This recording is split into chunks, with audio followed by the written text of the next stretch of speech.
Hello, welcome to CIO Leadership Live Australia. I'm Kathy O'Sullivan, Editorial Director for Foundry in Australia and New Zealand. My guest today is Devan Naidoo. He is Technology Director at MUFG Retirement Solutions. Welcome to the podcast, Devan. Appreciate you being with us today. Thank you so much for having me. Great stuff. And look, I love to hear about CIO's origin stories. So can you tell us about how you got your own start in technology? What have been some of the highlights of your career to date? Yeah, I was actually quite fortunate to get a computer from my dad as a birthday present when I was 9 years old, and discovered an absolute love for computers and all things related to it, and realized quite early on that I really liked programming, and then started focusing my school career and my university career on programming and actually developing software programs. And that's how I got my start. I started as a trainee programmer out in South Africa many, many years ago, and here I am today. So then what have been some of the highlights of your career since you got your hands on that computer at 9 years old? I think firstly, probably the one of the biggest highlights was actually seeing the amazement on my family's faces that I could do these wonderful things with the computers that I was working with.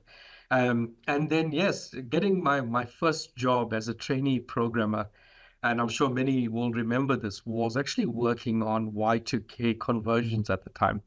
And I'm pleased to say nothing stopped on my watch. We hit year 2000 and everything worked pretty well. And then from there, I had actually mapped out my career into becoming a CIO. And I was very fortunate to progress quite quickly through the developer ranks, finally ending up being a technical architect and an enterprise architect. And then fortunately, at the age of 29, was the group CIO for Volvo in Southern Africa. So it's been quite a illustrious career. It's been a really good career thus far, and I love what I do. And you're now in Australia, of course, and you've been the technology director at MUFG Retirement Solutions for about 2 years now. So tell us a bit more about the organization. You know, what's its mission and purpose, and how do you and the IT team support it? Yeah, so MUFG Retirement Solutions actually provides pension and retirement solutions globally. We do this across all of Australia, New Zealand, Hong Kong, and EMEA. And I'm proud to say in Australia, we actually support 41% of the Australian superannuation markets. So we count all of the large super funds as our clients.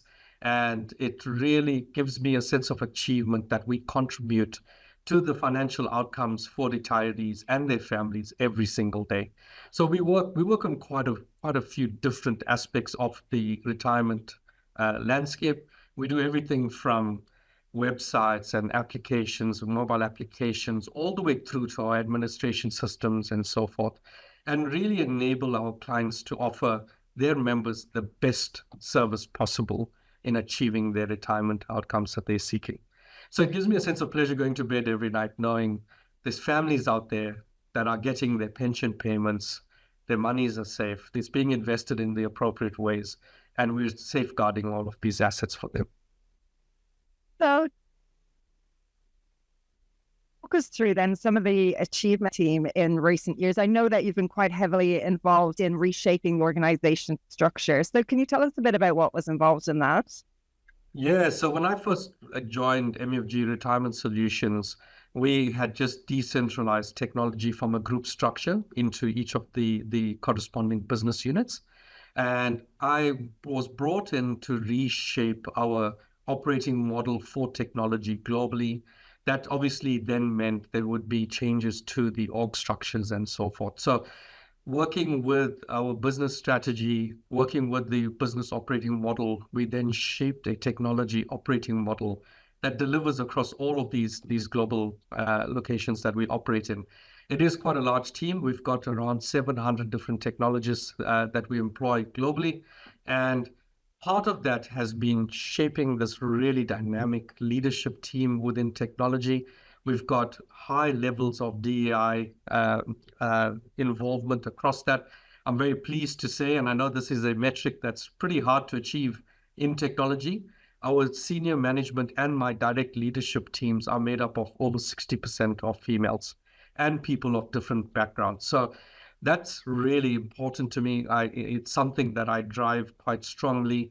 And I know it's difficult to get that level of participation in technology. And I'm very fortunate to have a really strong team that supports me globally to get this done. That's an incredible achievement. And look, you mentioned it is a global team, and I'm sure you're on a plane many weeks of the year. So talk us through, I guess, some of the challenges of managing a global IT team. Yeah, I think when it comes to a global IT team, obviously one of the key aspects is there's different work practices in each of these regions. There's different cultural inferences in each of these regions, and so forth. And obviously we work with a plethora of different clients who have different needs as well. So I think it's a mixture of being able to balance the outcomes that we're seeking. Obviously, as a company, we have a single global strategy that we're driving. But from a technology perspective, in each of those regions, we support the different businesses to actually achieve those specific outcomes. Now, I would say part of the challenge for myself is, as you said, yes, I do spend quite a bit of time on planes, traveling to different places. It's not as exciting as people think. It's actually a lot of work. And there are some late nights when you have to obviously work with these different time zones. But it's a really fulfilling job because it goes back to our single purpose as a company of actually delivering great outcomes for the people that we service. So all in all, it's a job that I really like doing. So the company is also a year into its AI journey. So tell us a bit more about what you're doing there and how you see AI adding value to your organization. Yeah, so I think firstly, probably the important takeaway is we see AI as an all of organization capability and not necessarily just a technology capability. So within the company, we've built an AI governance framework. We actually run joint programs between technology and the business on delivering on these different use cases. And we've pegged down different vendors that we work with very closely and drive different outcomes and experiments and pilots and so forth. Now, we've done a lot of work, for instance, with using some of our core platforms across telephony and workflow, etc., as you would imagine. We've now taken it to the next step where we've actually started building AI orchestration across all of our servicing platforms. So what I mean by that is we build an end-to-end journey across different capabilities we've got, and we use AI to drive that through from the start to the end. So it's pretty spectacular stuff. We've also subscribed to the Microsoft Copilot program. So we're one of their customers globally that has full access to their Copilot program.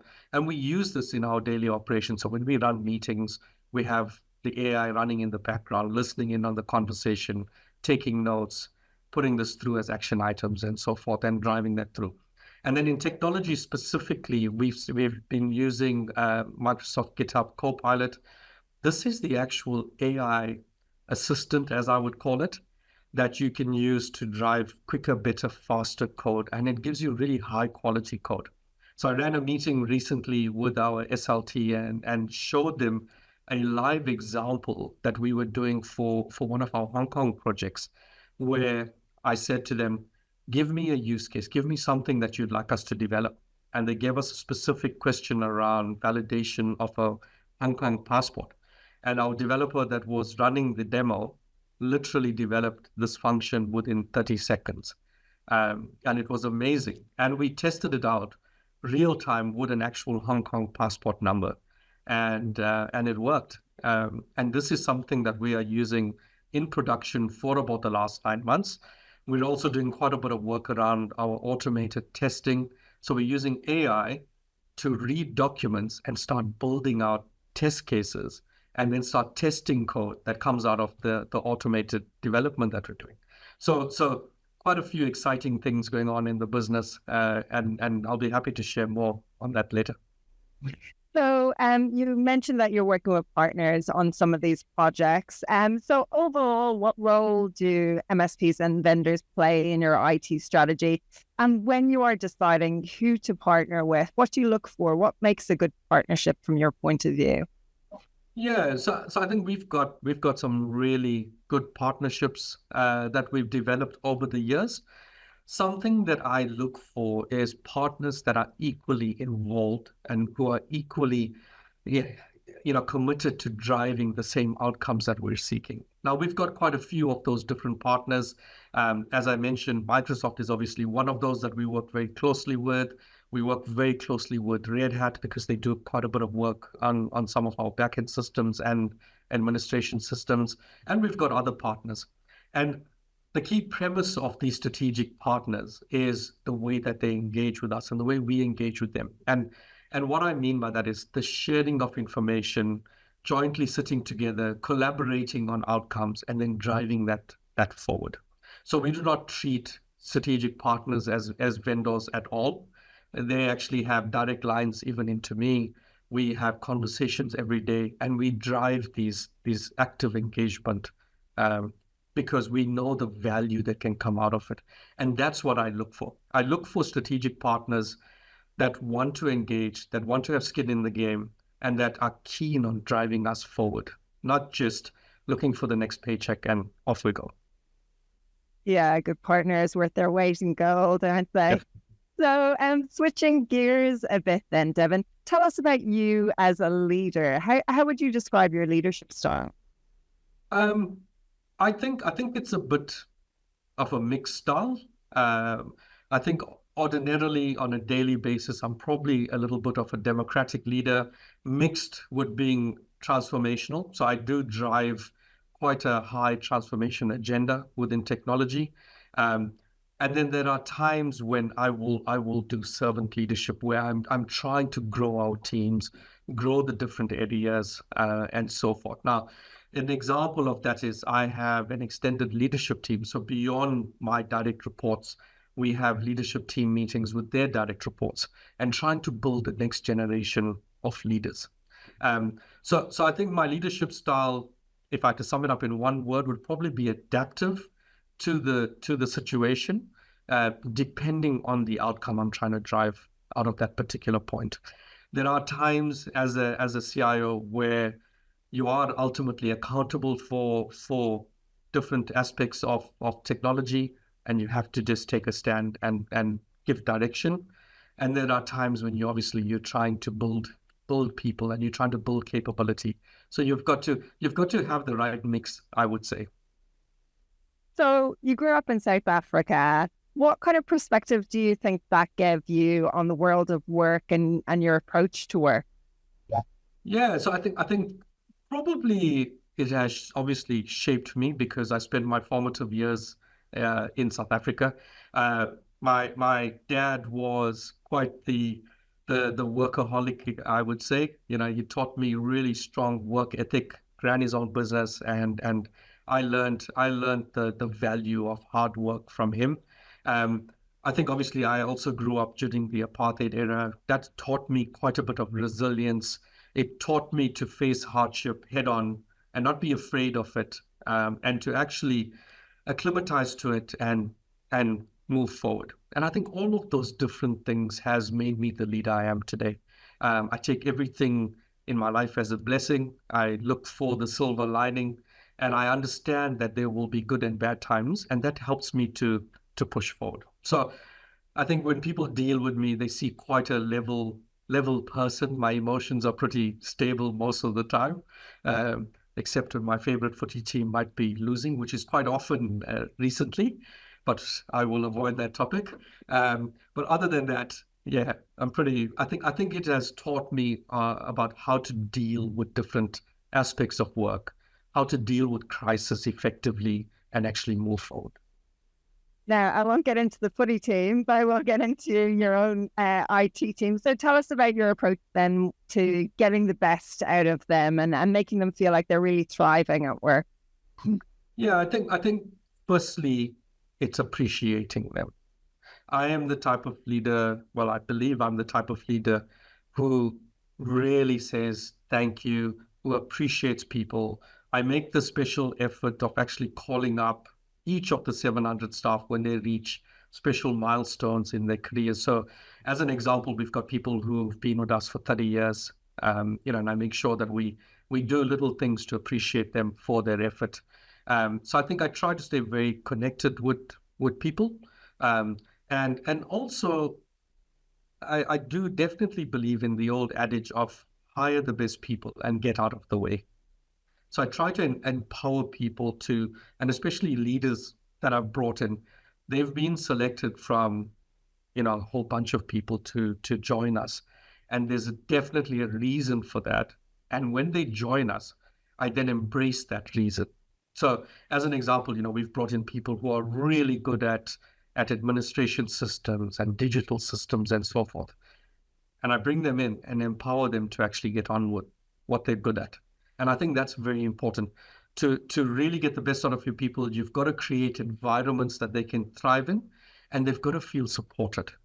So those are probably the two main things.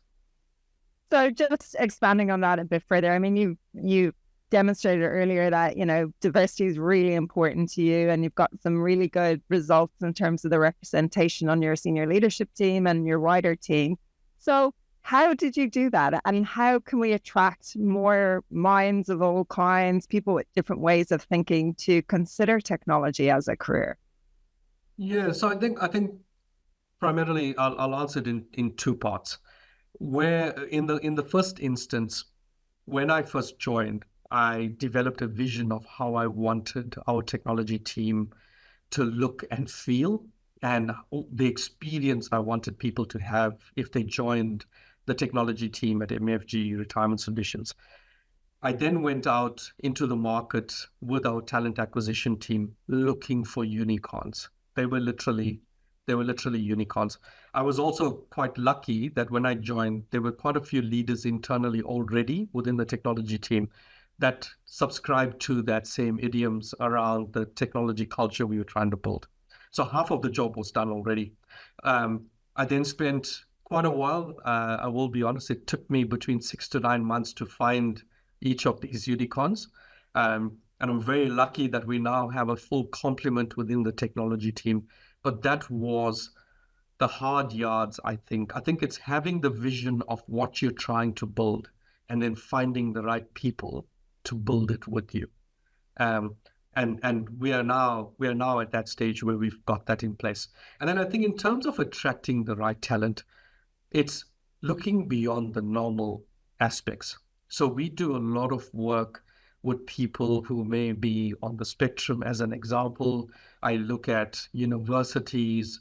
We look outside of the typical areas that we would probably look at. We even have within our organization itself, where we have contact center agents that show aptitude for technology. We have a bridging program and we bring them into technology. So we really do not discount anybody if the attitude and the aptitude is there. So more so than just qualifications, I probably look at what does this person bring to the table in terms of their work ethic, their ethos, their values, their principles, rather than do you just have a BSc computer science and can you do this job? Yeah, I love that approach of hiring for potential rather than, having the degree or the qualification. Yeah. It's such a good approach to have. So just on that then, when you look ahead, we're entering into, the era of AI, and obviously cybersecurity is always a pressing challenge. So what kind of skills do you think will be most in demand when you look out to the next few years ahead? Yeah, I think it's going to be a combination of different things. I think with the advent of AI and obviously the increasing threats that we have in especially the financial services sector, definitely cybersecurity skills are going to be on the increase, but we are also going to need people to still, in my opinion, even with AI, there's the ethical AI conundrum that we're going through. We'll need people who are able to do prompt engineering and so forth, but you will still need the humans to be checking the results that come out of it. There's obviously AI bias and things like that we need to be concerned about. And in financial services, especially when it comes to financial services providing outcomes, we've got to be very careful with what we do. One mistake could mean the difference between someone being paid the correct amount or vastly different amount. So I think probably cybersecurity, really strong development skills. I think that's where the world is heading, but it's going to be centered around low code, no code assembly. So it might not necessarily just be a technology focus. It might be actually a mixture. You might need a bit of business knowledge and technology knowledge going forward. So I think I would start seeing the boundaries between technology and business starting to blur a little bit. Yeah, indeed. And look, cybersecurity is always going to be a challenge. What other kind of challenges do you think will be facing IT leaders in Australia in the coming years? Well, I think probably it's going to be around the resourcing aspect, finding the right people to join your team. I think building the right culture. One of the challenges that we're obviously facing into at the moment is people want to either work from home or they want to come into the office. And how do you start building a culture where you have vastly geographically dispersed people that may never have met face to face ever? And how do you build that rapport? How do you build the camaraderie and the teamwork and so forth? So I think that's definitely one of the challenges. And then it's also going to come down to how do you constantly evolve your skills? Because just from the previous question, the technology landscape and the business landscape is going to be changing drastically. How do you keep up to speed with all of that? So then finally, Devan, what's important to you in the months ahead? You've done your organization restructure. Any other exciting initiatives in the pipeline? Yeah, so we're actually working on quite a large transformational program within technology. That's going to obviously be my focus. And as any great CIO, we're always looking at the evolution of everything that we're doing, all of our technology systems and so forth, and ensuring that we're just delivering the best outcomes that we can for our business and for our clients globally. So we want to be doing the best job that we can and offering world-class systems to all of our clients. Well, I look forward to catching up with you again and hearing how those initiatives are going. Devan Naidoo, Technology Director at MUFG Retirement Solutions, thank you so much for joining us today. Thank you, Kath.